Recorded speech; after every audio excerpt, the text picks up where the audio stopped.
Hola, ¿cómo están? Bienvenidos a Tesis. Hola, Ricardo. ¿Qué tal, Verónica? ¿Cómo estás? Muy bien, contenta porque vamos a hablar de un tema que me interesa. Varices y granitas. Está muy bien.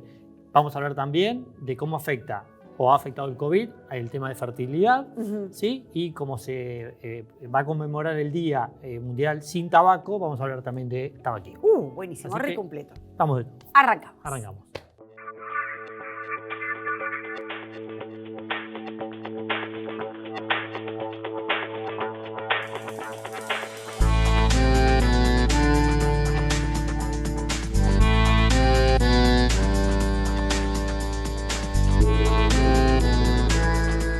Muy bien, estamos con el doctor Fernando Ñuspiller, es ginecólogo más obstetra, que yo no lo sabía, así que un gusto hablar contigo, Doc. Vamos a hablar sobre el tema de fertilidad y COVID, si hay algún tipo de relación o no.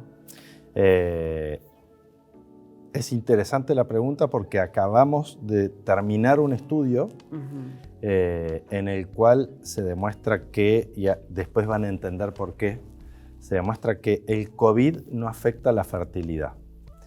¿Por qué lo digo? Porque habrán escuchado, y ahora todo el mundo es casi experto en inmunidad. Ustedes saben que la infección o las vacunas generan algún tipo de anticuerpos contra el coronavirus en particular, o contra cualquier otro tipo de enfermedad.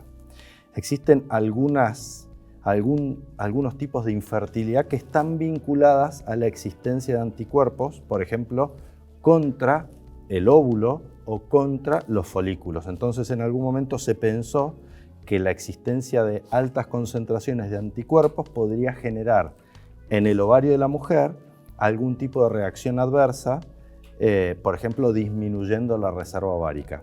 Y en un estudio, como les decía, terminado hace muy poquito, acabamos de demostrar que tanto las mujeres que tienen una reserva ovárica normal, eso quiere decir una cantidad de óvulos normal en sus ovarios, como las mujeres que ya venían con una reserva ovárica disminuida, cuando medimos anticuerpos y vemos a partir de eso la reserva después de haber sufrido COVID, nos dimos cuenta de que la condición reproductiva de estas mujeres no ha variado en absoluto.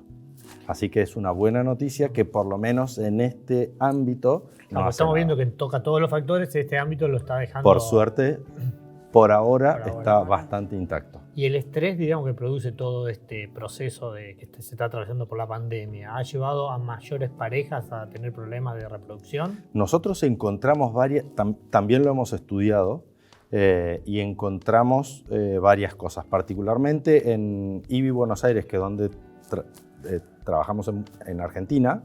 Somos muchas clínicas en el mundo. En Argentina decidimos hacer el año pasado, cuando empezaba la pandemia, una encuesta a parejas. Y en la encuesta todos esperábamos que las parejas fueran reticentes o tuvieran miedo a realizar los tratamientos, básicamente por la existencia de COVID, y que en ese momento no se sabía cómo afectaba el coronavirus tanto al sistema reproductivo o a los niños por nacer.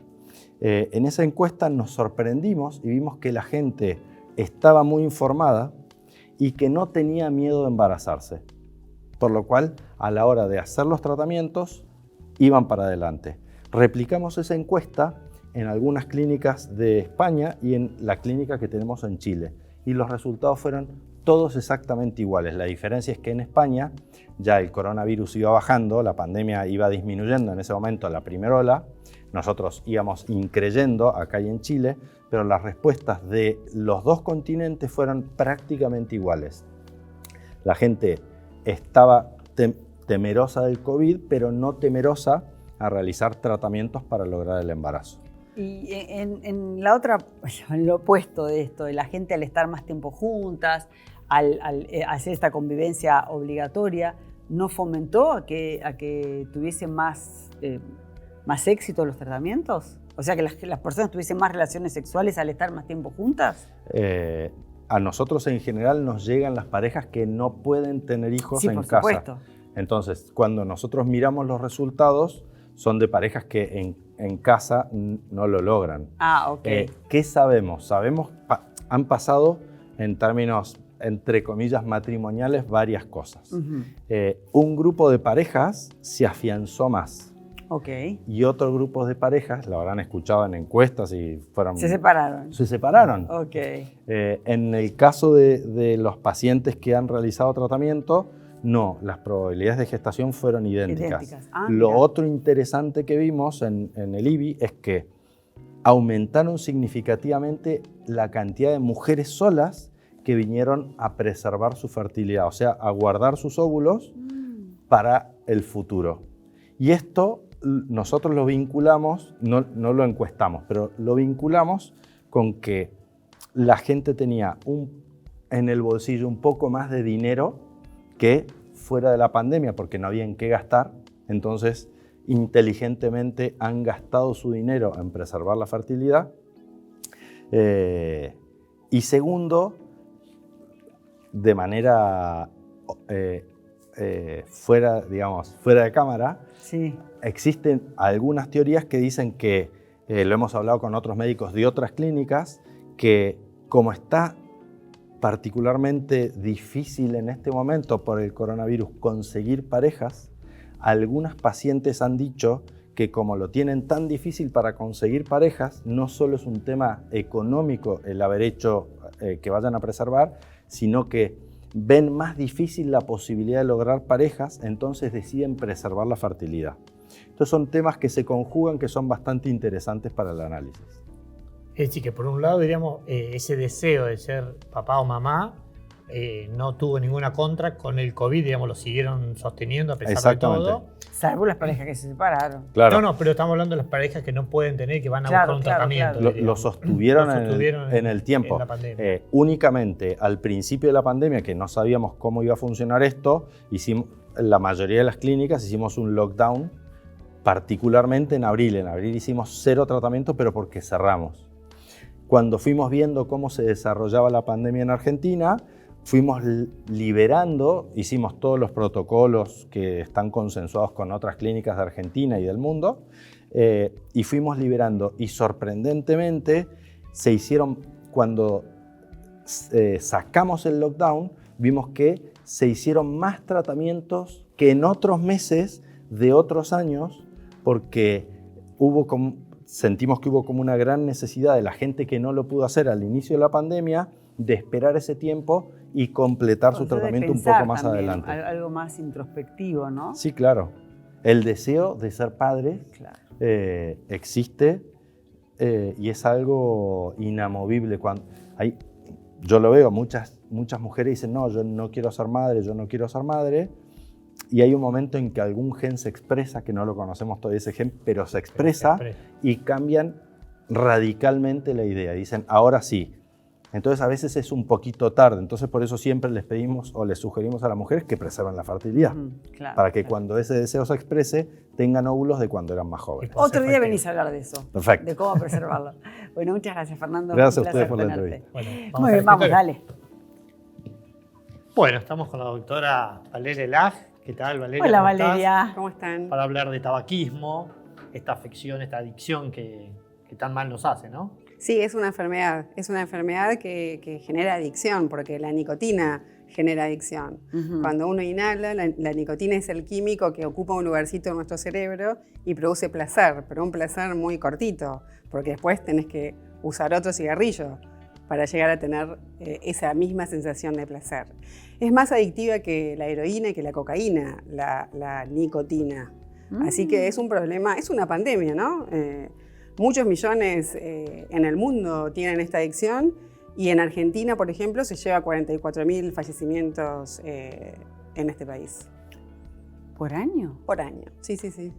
Porque todo lo que causa, todos los efectos colaterales que tiene, ¿no? En general, ¿por qué? ¿Por el cáncer de pulmón? ¿Por EPOC? ¿Cuáles son los? Bueno, nombraste 2 muy importantes, que son el cáncer de pulmón y la enfermedad pulmonar obstructiva crónica, y que si uno dejara de consumirlo a los 10 años, en el ejemplo del cáncer de pulmón, disminuís la probabilidad a la mitad de tenerlo, y en el EPOC al año ya empezás a tener mejoría del estado respiratorio, pero también enfermedades cardiovasculares, el infarto, el accidente cerebrovascular, el aneurisma, la disección, la muerte súbita, todas esas enfermedades se llevan muchas víctimas en nuestro país y en el mundo. Mujeres y hombres. Mujeres y hombres, porque después de la menopausia la mujer tiene el mismo riesgo de infarto y de accidente cardiovascular en el hombre, en el caso de la enfermedad cardiovascular.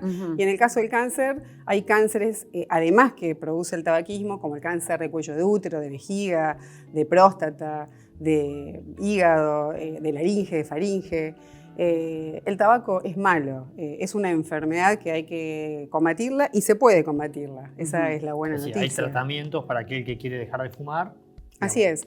Es difícil para una persona sola que deje de fumar, no es imposible, pero si una persona, lo primero que hay que tener es la voluntad de dejarlo, es la decisión firme. Y ahí puedes pedir una consulta médica, hay especialistas. Hay un 10% de gente que consulta al médico para dejar de fumar y de ese porcentaje chiquito, un 2,5% consulta al especialista. Es muy poco, pero hay que incentivar a la gente, hay que motivar a que suspenda el tabaco, porque el consejo del médico al paciente que consultás por otra cosa, está demostrado que disminuye la probabilidad de que el paciente, o que aumenta la probabilidad de que el paciente suspenda el tabaco. O sea que lo motivás. Entonces, el tratamiento tiene que ver, primero, el paciente tiene que estar decidido. Tiene que elegir una fecha concreta para dejar de fumar. Tiene que saber cuáles son las actitudes que lo ponen en riesgo cuando deja de fumar, por ejemplo, después de comer, después de tener relaciones. Cafecito y mucho. ¿O el habano es lo mismo que el cigarrillo? Sí, tal cual. Sí, ¿O es peor? No, produce otros tipos de enfermedades, produce más cáncer de lengua y de labio que la nicotina, que el tabaco.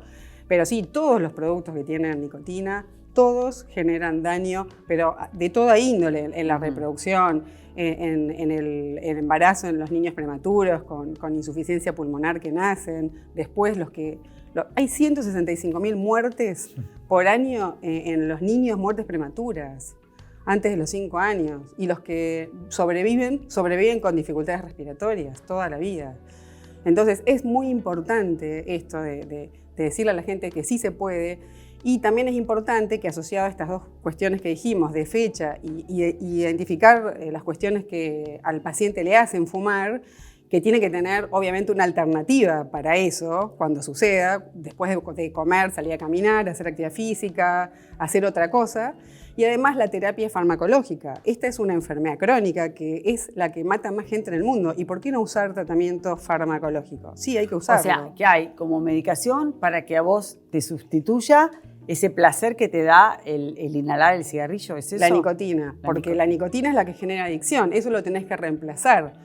2 o 3 minutos dura el querer fumar y ahí está la recaída. Entonces el paciente tiene que conocer esos momentos, tiene que conocer que durante esos 2 o 3 minutos después de fumar o con el cafecito va a pasar.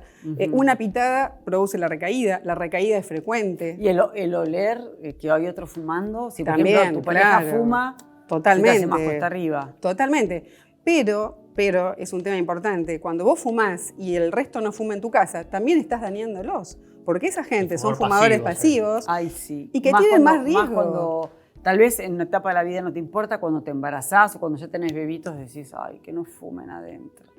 O los amigos que antes venían y fumaban, pasa a ser otro interés, porque dicen, mira, con los bebés no. Sabés que dura 5 horas en el ambiente el humo al tabaco, claro, y que tiene 7.000 sustancias químicas, de las cuales 69 son cancerígenas. Con lo cual estás exponiendo a la gente que más querés a que se enferme o que tenga más riesgo de padecer asma, enfermedades pulmonar crónica. Claro. Y desde que se ha prohibido, digamos, fumar en los trabajos, digamos, en las áreas, digamos, cerradas, digamos, ¿se ha visto menos incidencia, digamos, sobre la gente del fumador pasivo? Sí, en el 2013 había un 25% de argentinos adultos que fumaban. En la última encuesta de antecedentes de enfermedades crónicas, que fue en el 2018, se vio que el 22% nada más fumaba, o sea que bajó. Y viene en descenso. Lo que viene en ascenso es el consumo de los adolescentes, que eso sí está aumentando, el 30% de los adolescentes consumen. Sí, porque va junto con el alcohol. Sí. Es como el alcohol también es más notorio en los adolescentes que en los adultos. Y también en la casa, cuando ellos son fumadores pasivos en la casa, también. Por eso los papás tienen parte de responsabilidad de esto. Bueno, tarea para el hogar tenemos, para charlar. Bueno, muchas gracias. Un gustazo, Doc. Bueno, vamos al living, dale. Bueno, estamos con el doctor Oscar Bottini, flebólogo. ¿Qué tal, Oscar? ¿Cómo estás? ¿Cómo les va? Hola, Doc. Bien. ¿Cómo ¿Todo bien? estás? Todo Vamos bien. a hablar de arañitas y varices. ¿Qué son? A ver. Bueno, en primer lugar, tenemos que entender que la circulación es atacada por este mundo que es hostil para nosotros por el peso de la gravedad sobre el cuerpo. Okay. Eso hace que a la sangre le cueste subir de los pies de retorno al corazón. Entonces, las venas tienden a dilatarse cuando esto sucede. ¿Por qué? Porque hay un aumento de la presión. Las venas tienen una pared que es como un globo, digo yo, mientras que las arterias es como un vidrio, para que se entienda. Entonces, uno es inextensible, con una capa mucho más gruesa, que soportan presiones mucho más altas. Las venas no, entonces la sangre, cuando tiene que retornar de los pies al corazón, si los mecanismos que auxilian a la circulación para que eso ocurra fallan, entonces ahí se puede producir esas dilataciones, que puede empezar de distal a proximal, es decir, por una vena de pequeño calibre, como son las aranitas, y después continuar por venas de mayor calibre. Y eso puede ser que tengan una propensión genética. Por supuesto, es decir, la condición genética lo que tiene es una debilidad del tejido conectivo. No sé si para la población el tejido conectivo sería como todo lo que sostiene el esqueleto, digamos, los ligamentos, los tendones, todo tiene tejido conectivo, la propia piel y todo lo que es el colágeno que tanto se habla y todo eso forma parte del tejido conectivo de nuestro cuerpo. En las paredes venosas también está eso, y en la medida que sea más débil o más fuerte, eso va a tener una tendencia a la dilatación más fácil que otras. Como un elástico que cede más. Exactamente, como un tejido que Claro, cede más claro. o menos, que tiene menos capas, más capas y que soporta más la distensibilidad. Normalmente los tejidos tienden a tener una extensibilidad que después genera el mecanismo inverso y provoca la contracción, así funciona.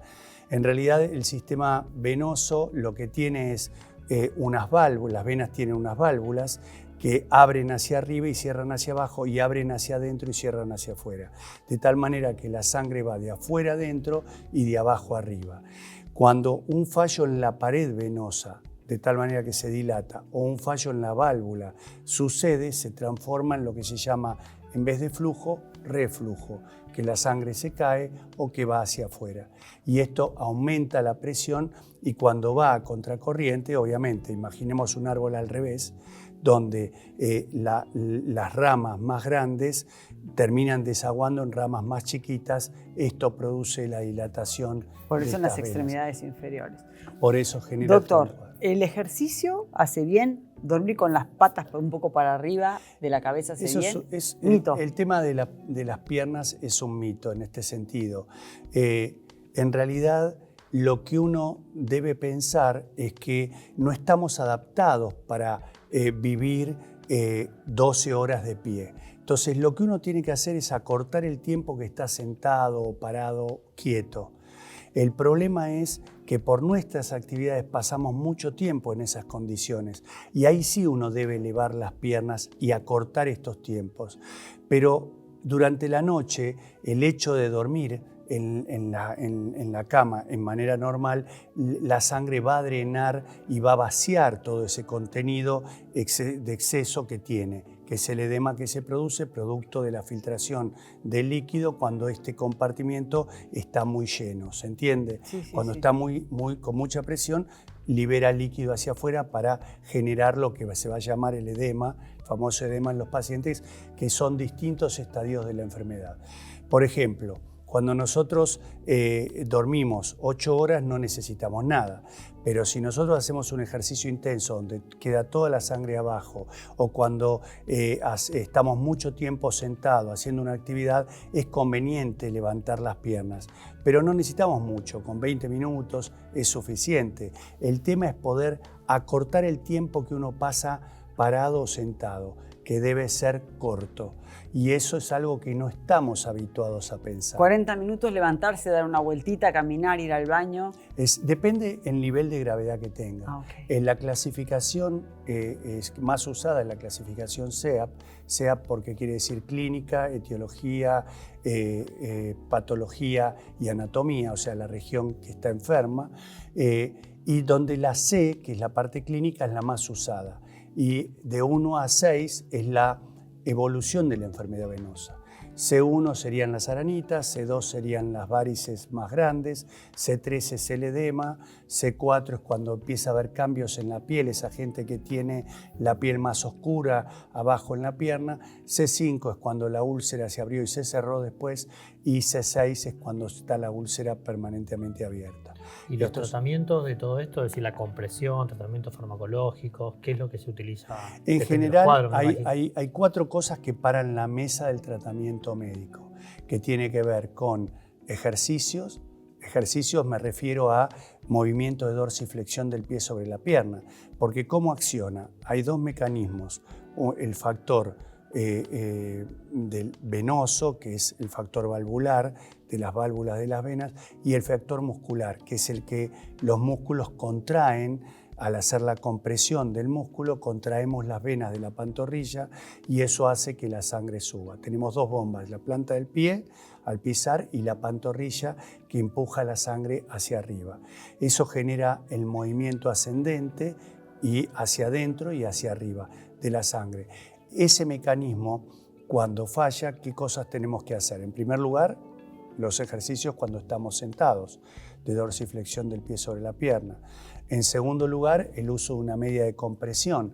¿Por qué? Porque la compresión de la media no es que la media comprime y evita la hinchazón, no.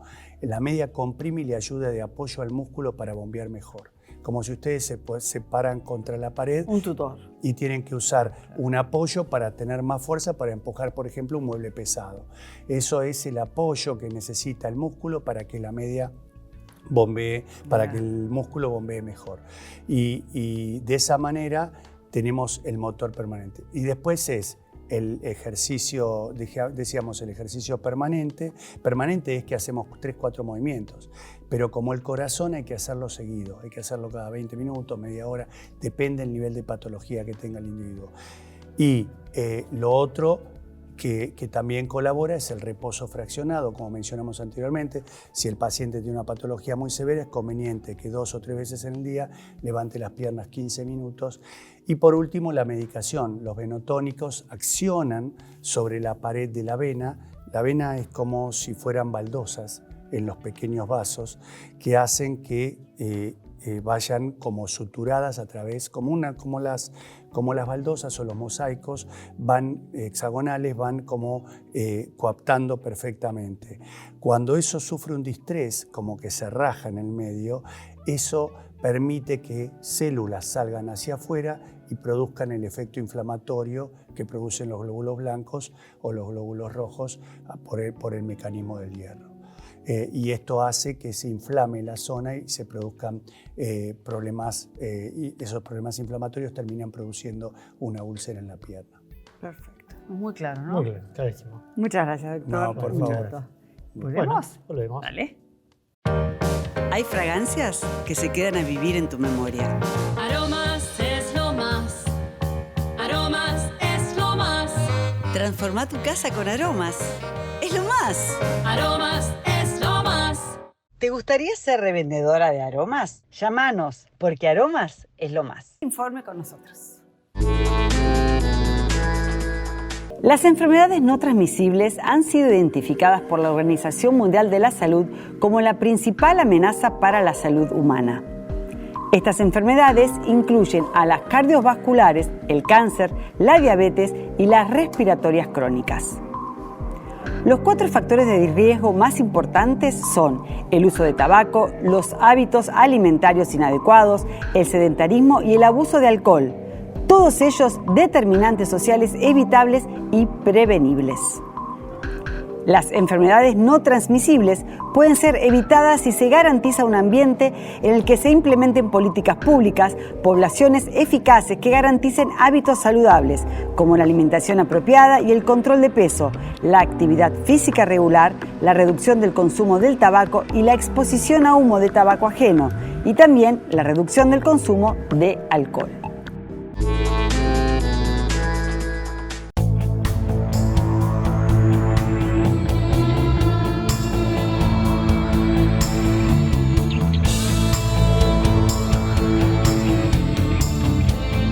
Simmons, descansa en primera clase. La actividad física es considerada un derecho humano cuya práctica debe estar fomentada para garantizar una mejor calidad de vida y protección de la salud. Existen evidencias de que en Argentina los índices de obesidad, sedentarismo y alimentación no saludable se han incrementado. Es por ello que durante los últimos años se ha conseguido impulsar legislación e iniciativas importantes que promueven la actividad física. El actual desafío es lograr un plan estratégico integrado para que todo el país que se evalúe periódicamente y también logre reducir los índices de sedentarismo. La falta de actividad física aumenta los factores de riesgo de todas las enfermedades no transmisibles que producen el 70% de los fallecimientos en el mundo. Pero antes de iniciar cualquier práctica es importante consultar con el médico. Me encantó, variadito como siempre. Siempre así que, con los mejores profesionales y aprendiendo un montón. por supuesto. Bueno, ¿nos reencontramos la próxima? Nos vemos la próxima. Si Dios quiere.